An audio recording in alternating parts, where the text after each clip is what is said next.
नहीं दिया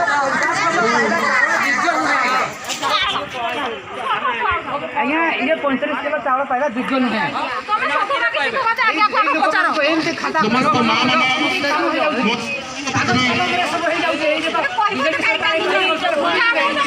ଆପଣ 7 ବର୍ଷରେ ଆଇଲିକା ଏବେ ଆସିଛନ୍ତି ଇଲେକ୍ସନ ଟାଇମରେ ଏଇ ଲୋକଟାର କେହି ନାହିଁ ଆଜ୍ଞା ନିରୀହ ଲୋକଟା ପାଉନାହିଁ ଯାହା 50 ଫୁଟ ବଛି ସେ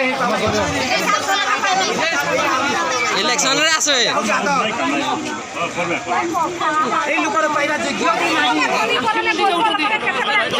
ଚପଲ ଛିଡ଼ିଗଲା ନାହିଁ।